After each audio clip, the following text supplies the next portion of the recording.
Zaki, nyalakan kamera Zaki. Sebentar, Adis.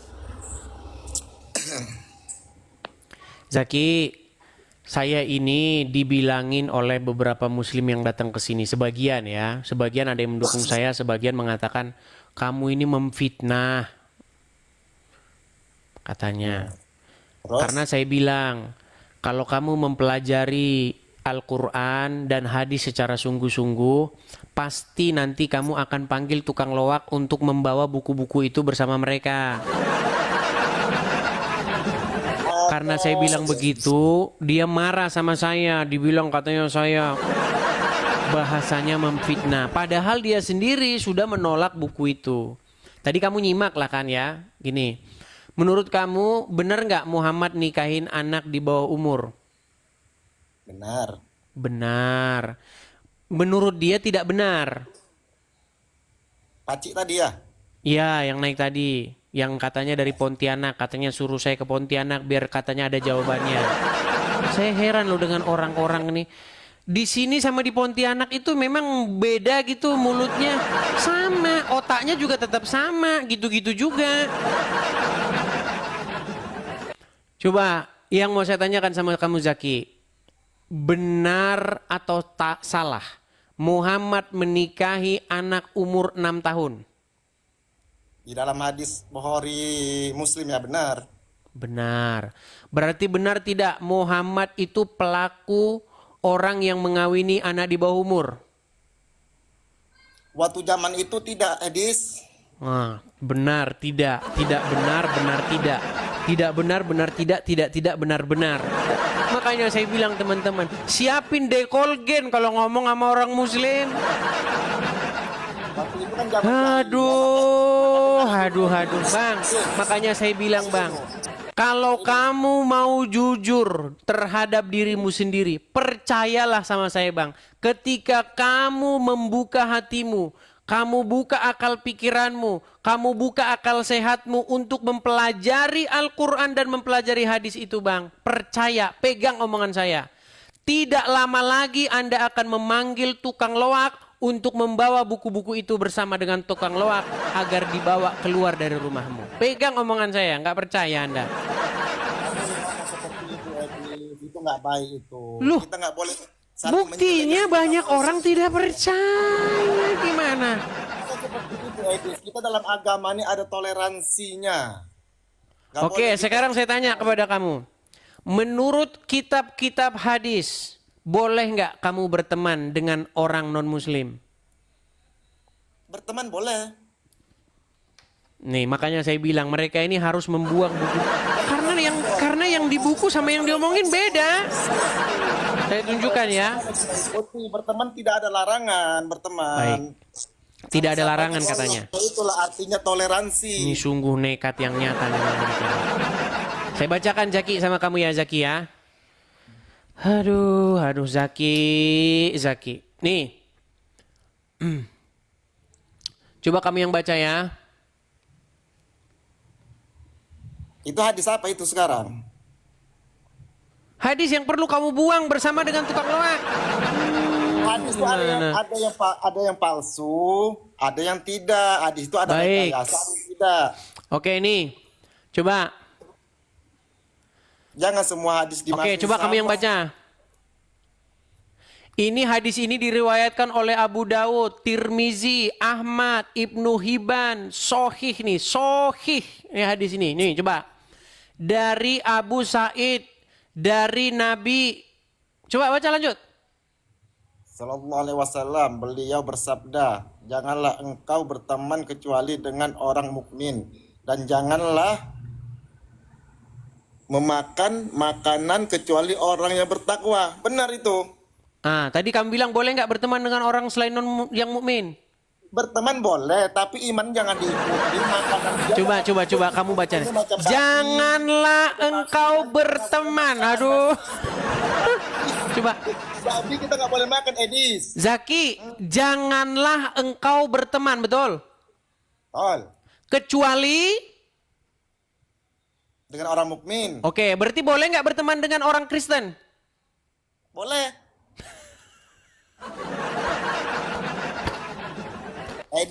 Sudah saya bilang. Ini loh, janganlah engkau berteman kecuali dengan orang mukmin. Berarti selain yang mukmin kamu nggak boleh berteman. Aduh, teman-teman, kasihanilah saya, kirimlah kepada saya bodrek dan dekolgen. Bang, saya itu tidak berlebihan ketika mengatakan kalau Anda sungguh-sungguh mempelajari agama Islam, kitab-kitab ini nanti akan Anda buang untuk jadi bungkus pecel. Boleh saya ngomong dulu sebentar? Karena kamu tidak percaya, karena itu bertentangan dengan hati nuranimu, Bang. Bang Zaki, saya percaya, Bang.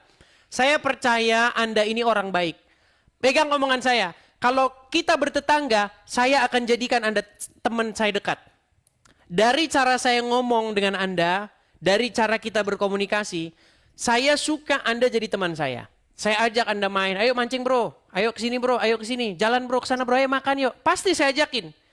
Karena saya lihat saja secara sepintas, ini orang enak diajak berteman. Nah makanya itu bertentangan dengan akal pikiranmu kan? Bertentangan hadis itu.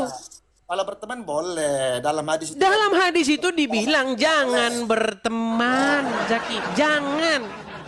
Ya, betul. Benar itu. Tapi kan tafsirnya ada lagi di situ, Mas Edis. Tafsirnya lagi. Kalau berteman kepada siapa aja kita boleh. Itulah gunanya toleransi. Tapi kalau Jaki, kita mengikuti- makanya saya bilang Bentar, Jaki, bentar. saya itu tidak berlebihan loh mengatakan. Sesungguhnya akal dan hatimu menolak buku itu. Ya kan? Makanya sekarang pasti kalau ada buku-buku semacam itu di rumah Anda, pasti akan Anda buang, betul? Islam ini mengajar baik, Mas Edis. Islam ini mengajar baik untuk semua masyarakat, walaupun Kristen, Hindu, walaupun Cina, kita boleh berteman sama siapa aja. Islam ini mengajari baik tentang sosial.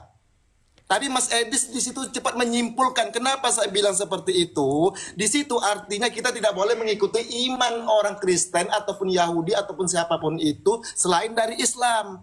Dan satu hal lagi, kita tidak boleh memakan babi ataupun anjing itu yang diharamkan oleh agama Islam. Seperti itu Mas Edis. Bang. Tapi untuk berteman saya sama Anda, Bang. saya boleh berteman.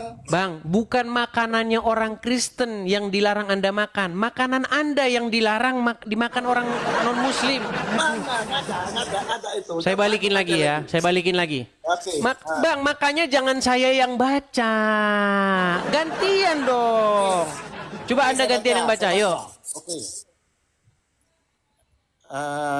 Janganlah engkau berteman kecuali dengan orang mukmin dan janganlah memakan. Kan betul kan? Janganlah memakan kecuali orang yang bertakwa. Coba baca lagi yang benar, baca lagi yang benar. Janganlah memakan. Janganlah memakan makananmu kecuali orang yang bertakwa dan beriman kepada Allah Subhanahu wa taala. Oke, berarti dilarang memakan makananmu kecuali orang yang bertakwa. Contoh. Saya tetanggamu nih, saya tetanggamu. Saya mampir. Bro, Zaki. Apa, Dis? Ya. Gua mau masuk, Bro. Ada makanan apa, Bro? Ada kambing, ada ayam gitu. Kamu teringat hadis ini. Hei Zaki, janganlah memakan makananmu selain orang yang bertakwa. Jadi makananmu itu tidak boleh dimakan kecuali oleh orang yang bertakwa.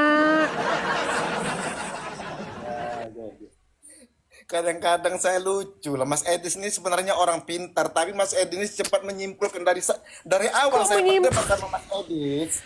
Cepat menyimpulkan. Janganlah memakan makananmu kecuali orang bertakwa. Contoh, saya kasih contoh begini. Saya punya motor. Janganlah memakai motormu selain yang punya SIM. Berarti motor saya boleh nggak dipakai sama yang nggak punya SIM? Nggak boleh. Nggak boleh. Hadis ini mengatakan, janganlah memakan makananmu kecuali orang bertakwa. Saya tanya, saya orang bertakwa nggak? Tidak. Nggak. Boleh nggak saya memakan makananmu? Berarti? Nggak boleh. Nah iya. Makanya menjadi seorang muslim artinya Anda itu tidak boleh memberikan makanan Anda kecuali kepada sesama muslim. Misal, Anda punya tetangga Kristen. Dia kelaparan, tidak punya makanan, kesusahan hidupnya. Nggak boleh kamu kasih dia makan. Lu nggak percaya, makanya saya bilang, Bang, kalau Anda belajar agama Islam secara mendalam, percayalah Anda akan mencari tukang loak untuk mengangkut buku-buku itu dari rumahmu. Mas Edis, kalau Mas Edis paham tentang Islam ini indah, Mas Edis. Sangat indah Indah sekali. dari mana, Zaki?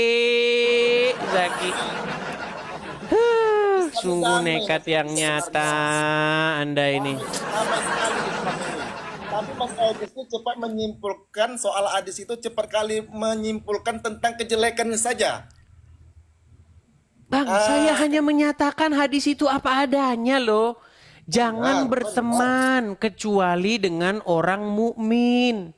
Benar. Contoh, kamu jangan berjalan kecuali dengan pria. Berarti saya boleh nggak berjalan dengan wanita? Tidak boleh kalau nggak Hadis ini mengatakan kamu jangan berteman kecuali dengan orang mukmin. Berarti boleh nggak berteman dengan non muslim?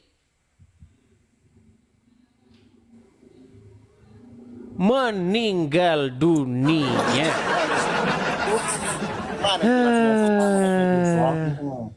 Susah jelasin sama Mas Edis. Ya Kalau susah karena susah menipu diri sendiri.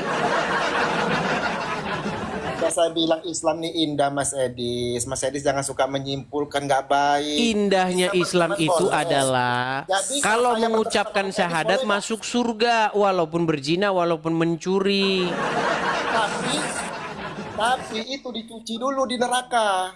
Boleh, tapi Dicuci di neraka, nggak ada dicuci di neraka, Zaki.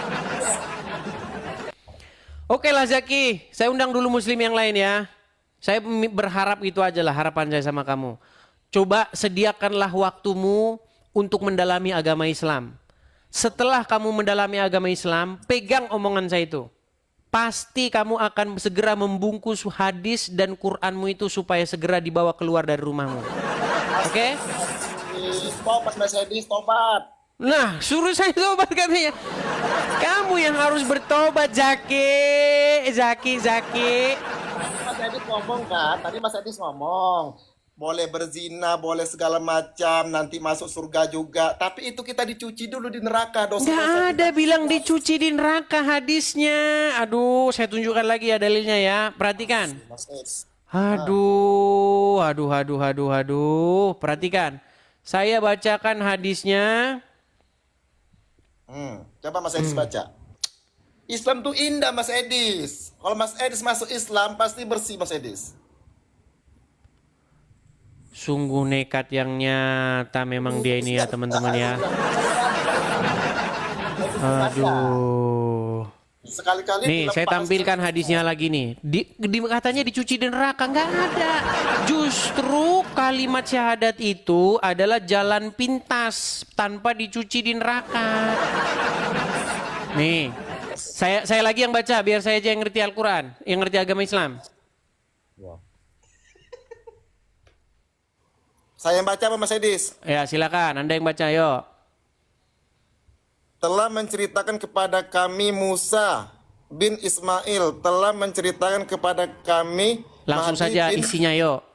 Telah bersabda Rasulullah sallallahu alaihi wasallam, telah bersabda Rasulullah sallallahu alaihi wasallam, baru saja datang kepadaku utusan dari Rabbku lalu mengabarkan kepadaku, atau beliau bersabda telah datang mengabarkan kepadaku bahwa barang siapa yang mati dari umatku sedang dia tidak menyekutukan Allah dengan suatu apapun, maka dia pasti masuk surga. Aku tanyakan sekalipun dia berzina atau mencuri, beliau menjawab ya sekalipun dan berzina atau mencuri. Benar. ya. Jadi asal dia, yang penting dia tidak menyekutukan Allah, mau dia berzina kek, mau dia mencuri masuk surga, betul? Benar Pak Siti. Benar, Oke, itu hadis di mana benar. dicucinya? Tapi itu ada tafsir lagi Mas Edis. Tafsir itu kan bukan hadis. Hadisnya kan ini. Iya, tapi itu ditafsir lagi Mas Edis sama para ulama, itu ditafsir lagi, itu kita Oh, dicuci dulu berarti di Muhammad neraka. kurang lengkap. Berarti kurang lengkap di sini Muhammad. Bukan kurang lengkap, tapi ada tafsiran lagi loh, sayang. Ngerti? Maksud saya. Tafsir lagi. Jadi apapun bunyi hadisnya harus dipelintir oleh mereka. Makanya saya bilang, Zaki, kalau kamu mau jujur Zaki, percayalah kepadaku Zaki. Dengan segera Anda akan membungkus kitab-kitab hadis ini dan membuangnya ke tong sampah.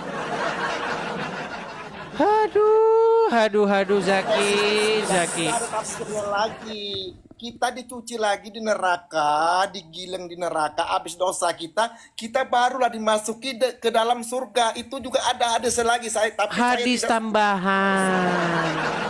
Makanya teman-teman, mereka selain mereka tidak percaya bahwa Al-Quran itu lengkap, mereka pun akan menambah-nambahi isi hadis. Bukan menambahi Mas Edit, itu ada tafsiran lagi. Di situ ada tafsiran lagi. Berarti enak kali lah umat Islam nih berzina, berdosa, mencuri segala macam kita Loh masuk iya, surga. memang enak. Justru itulah indahnya agama Islam.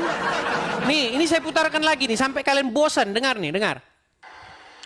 Man qala la ilaha illallah Muhammadur Rasulullah dakhalal jannah. Siapa yang mengucapkan la ilaha illallah Muhammadur Rasulullah dakhalal jannah. Semua umat Muhammad sallallahu alaihi wasallam masuk surga. Nabi yang mengatakan. Datang sahabat bertanya, wa in zana, wa in saraq, bagaimana kalau dia berzina? Bagaimana kalau dia mencuri? Kata Nabi, wa in zana, wa in saraq, dia berzina, dia mencuri, tetap masuk surga. Pezina, pencuri, masuk surga. Masuk surga.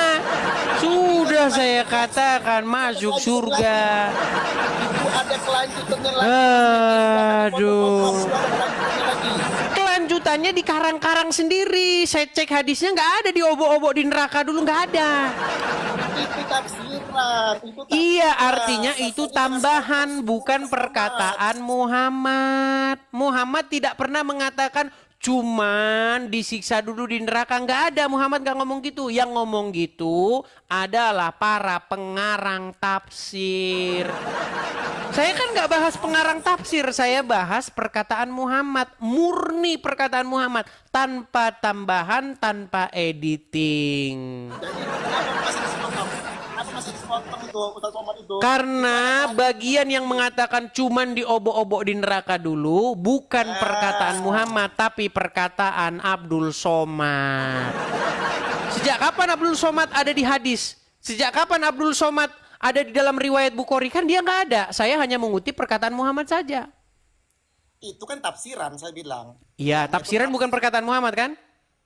Bukan. Iya, kenapa harus saya ikuti? Saya kan mengutip perkataan Muhammad. Saya bukan mengutip perkataan para penafsir Al-Quran, penafsir hadis, gitu. Ya udahlah Mas Edis, nanti kita lanjut. Ya udah, lanjut lagi. Pokoknya ingat pesan saya Zaki ya. Kalau kamu mendalami agama Islam sungguh-sungguh, pasti nanti kamu akan segera membungkus buku-buku yang seperti tadi itu untuk segera dibawa keluar dari rumahmu. Oke? Jadi saya selalu berdoa kepada Allah Subhanahu wa taala dilindungi dari kekikiran, kekufuran, kepakiran, kekafiran. Bang, saya itu wajib kafir kepada nabi-nabian dan juga kepada Tuhan-Tuhanan. Nanti kalau saya bahas nanti tentang Yesus, Mas Edis nanti. Oke lah, Bang Zaki, kita beri kesempatan dulu kepada muslim yang lain ya. Siap. Oke, saya turunkan. Berat memang mereka mengakui kenyataan itu ya saudara-saudara. Makanya saya bilang teman-teman, tolong bantu saya ketika saya diskusi dengan mereka itu siapkan obat sakit kepala. Dekolgen atau Paramek biar menurunkan tensi kepala yang pening. Nah. Oke, sebelum kita lanjutkan ya teman-teman ya.